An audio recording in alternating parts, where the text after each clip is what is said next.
Alrighty, boys, so let's review this super highly advanced tactical masterclass that I played a couple of days ago. And yeah, without further ado, let's get straight into it.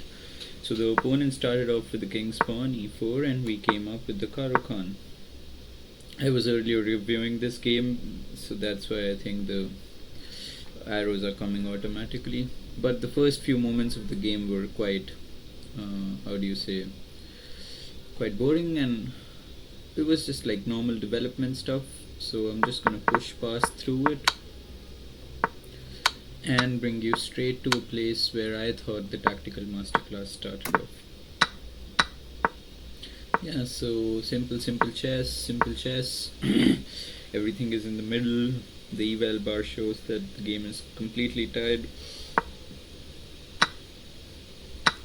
And this is where I made things a little weird for me. So he takes my pawn with his pawn, and what do? I take his horsey with my bishop.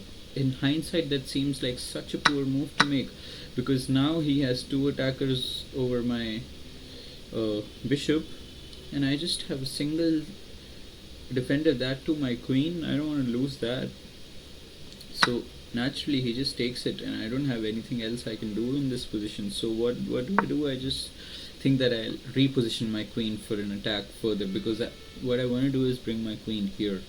I'll show you in a moment why I want to bring it here. Maybe the arrows will pop up automatically, ruining the video a bit, but anyway. Now okay, so before this move I was completely losing, as you could have seen on the eval bar. It's like 3 points in his favor, and then he makes this silly looking move where he moves his horsey right at the corner of the board. I don't know why would you do that?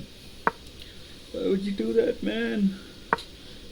And then he again makes a silly looking move, moves his pawn. I don't know what these moves were. Why would you move your horsey here? Why would you move your pawn here? There is absolutely nothing going on over there. Your king is standing here. My queen is on the same file as your king. Anyway, he didn't see it at the time, so good for us anyway.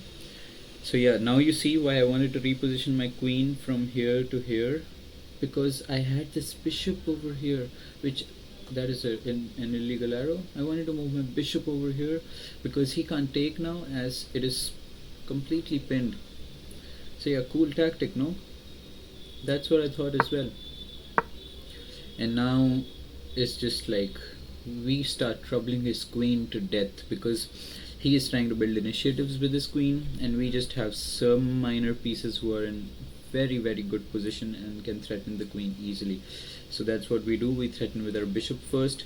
He moves to the side trying to save himself, but now we bring in the horsey, which is completely guarded by this pawn, so his rook can't attack it, and we simultaneously attack his queen.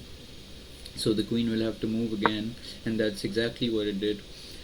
And we attack it with our rook now, because what the past 4 moves taught us, that what we are just trying to do is threatening his queen while at the same time developing all our pieces. And I'm not even having to think about where to develop them, because naturally I'm just trying to attack his queen, and the development is just taking place on its own. So now he'll have to save his queen again, which he does. But what do we have now? We have 2 attackers on the square, and he just has this one guard, that to his strongest piece, so he won't be taking it, right? And that's what I did. I took it.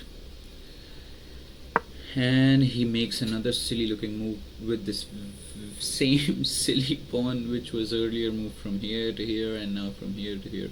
See where the eval bar went.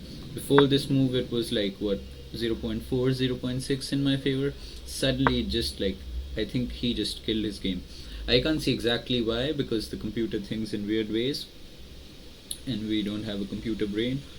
So yeah, we just kept playing normal chess. I had this another cool tactic over here where I brought this bishop here, again pinning this pawn because he can't take it, because my queen is pinning it.